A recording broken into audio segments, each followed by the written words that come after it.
सुप्रभात। सुप्रभात कहो। सुप्रभात। कैसे हो साहब? अच्छे।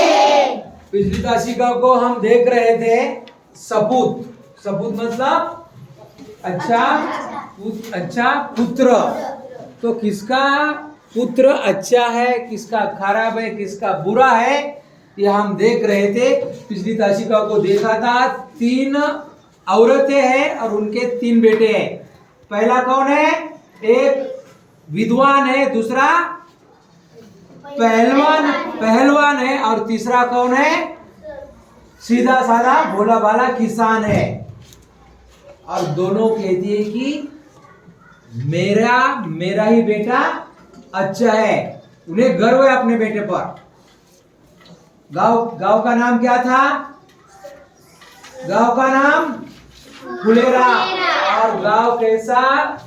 आदर्श गांव था, साफ सुथरा गांव था, स्वच्छ सुंदर गांव था। और हर जगह हर दिन सफाई की जाती थी, लिपाई पुताई मतलब समझते हो ना आप लोग? क्या करना? गाय भैंस के गोबर से हम करते हैं ना लिपाई पुताई। गांव में ऐसे घर होते हैं।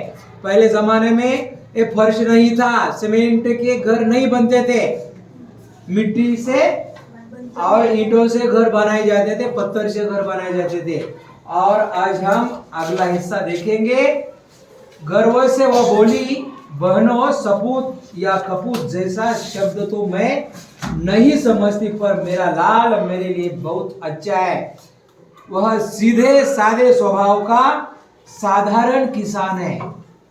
भोला भाला सीधा साधा स्वभाव उसका है, वह साधारण किसान है। और दिन भर खेत में जुता रहता है। दिन भर क्या करता है? खेत में जुता रहता है। खेत में जुता रहना मतलब काम करना, काम करता रहता है और शाम को घर का काम करता है। दिन भर खेत का काम करता है और शाम को घर का काम करता है। आज बहुत कहने सुनने पर वह मेला देखने गया है, इसलिए मुझे पानी भरने आना पड़ा। और कहीं भी नहीं जाता, लेकिन मैंने बार बार कहा उसे कि जाओ, मौज करो, मस्ती करो और मेला देखने के लिए जाओ। तो मेरे बार बार कहने के बाद वह मेला देखने गया है। इसलिए तीनों स्त्रियां अपने सिर पर घड़ा रखकर चल पड़ी।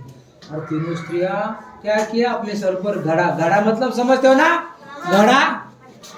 घड़ा मतलब क्या?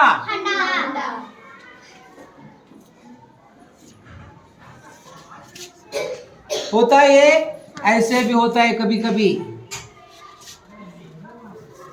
यहाँ लिखा था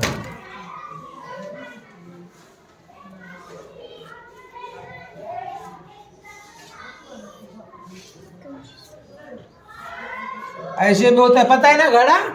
हाँ, ये भी घड़ा है। ये तो घड़ा लेकर चल पड़ी। अभी वे दो चार कदम ही चली थी कि पहली स्त्री का पुत्र आता हुआ दिखाई पड़ा।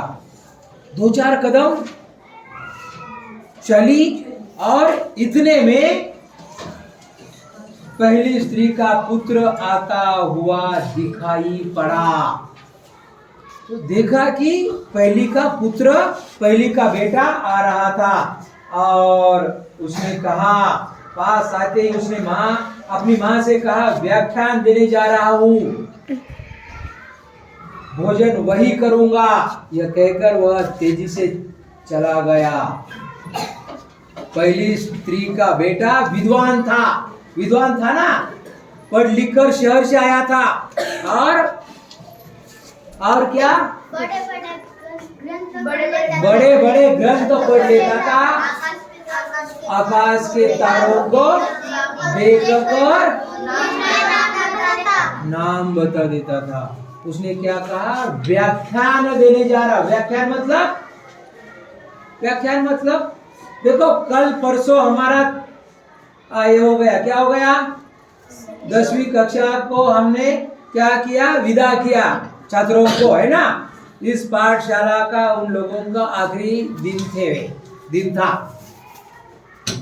और पढ़ने के लिए, मिलने के लिए आ सकते हैं, लेकिन पढ़ने के लिए उस दिन के बाद वे लोग इस पाठशाला में नहीं आएंगे, है ना। अब नहीं आ सकते वे। तो व्याख्यान उस समय प्रमुख वक्ता है ना, वक्ता होते हैं ना, प्रमुख वक्ता, क्या नाम था उनका, जादव सर जी। उन्होंने व्याख्यान दिया, भाषण दिया ना। भाषण और व्याख्यान एक तरह से होता है। तो व्याख्यान देने जा रहा हूं, खाना मतलब भोजन वहीं पर करूंगा, यह कहकर वह तेजी से चला गया। तेजी से, जल्दी जल्दी जल्दी। वो भागते हो आप लोग, ऐसे चलते हो ना, ऐसे ऐसे ऐसे चलते हो, लेकिन भागते समय कैसे, ऐसे ऐसे भागते हो ना। हाँ, तो तेजी से चला गया। तभी दूसरी स्त्री का पहलवान पुत्र भी आता हुआ दिखा। पहला चला गया, दूसरी स्त्री का बेटा कौन था, पहलवान। पहलवान मतलब बहुत ताकत होती है उसके पास, होती है ना। और शड्डू मतलब ताल ठोकर जब उतरता है तब बड़े बड़ों के छक्के छूट जाते। छक्के छूटना बहुत डर जाना, घबरा जाते हैं। तो दूसरा पहलवान पुत्र भी आता हुआ दिखा। वह मतवाले हाथी की तरह झूम रहा था। मतवाला हाथी, मसवाल हाथी की तरह झूम रहा था। उसने अपनी माँ से कहा, माँ आज दंगल में मैंने एक नामी पहलवान को बुरी तरह से पछाड़ा है। दंगल मतलब कुश्ती, पिक्चर देखा है ना दंगल, फोगट का, गीता फोगट, बबीता फोगट। तो अच्छा लगा सबको। हाँ, तो नामी पहलवान को बुरी तरह से पछाड़ा है। पछाड़ना, हराना, पछाड़ा, हराया है उसे। हमारे यहाँ भूत में भी भूत पछाड़ता है ना, पकड़कर। यहाँ पर क्या किया है, पछाड़ा है। दो मतलब है, हराया है और पटक भी दिया है। तो पटकने के बाद ही हारता है ना वो जीत गया है। पानी लेकर जल्दी घर पहुंचा, मुझे जोरों की भूख लगी है। तुम जल्दी आना, मुझे जोरों की भूख लगी है। वह कहकर वह घर की ओर बढ़ गया। अंत में तीसरी स्त्री का पुत्र भी आ पहुंचा। वह बड़ा ही सीधा साधा। आते ही उसने अपनी माँ के सिर से घड़ा उतार कर सिर पर रख लिया। वो आया और उसने क्या किया, माँ के सर पर जो घड़ा था वो उठाया और अपने सर पर रख दिया और चल पड़ा और बोला, माँ तुम क्यों पानी भरने चली आई? माँ तुम क्यों पानी भरने चले आई? यह ऐसा है ना, यह क्या है? प्रश्न चिन्ह। जब प्रश्न पूछा जाता है तब अंत में यह चिन्ह लगाते हैं। तुम क्यों पानी भरने चली आई? मैं तो आ ही रहा था। माँ से घड़ा लेकर वह उत्साह के साथ घर की ओर चल पड़ा। माँ से घड़ा लिया और उत्साह से घर की ओर चल पड़ा। और मतलब और देखो, और हाँ, ये और है और ये और है। ये और का मतलब क्या? ये और है ना, और का मतलब क्या? के तरफ। हम मराठी में कहते हैं ना, तिकडं, के तरफ, त्या बाजूला, के और, घर के ओर, घराकडे।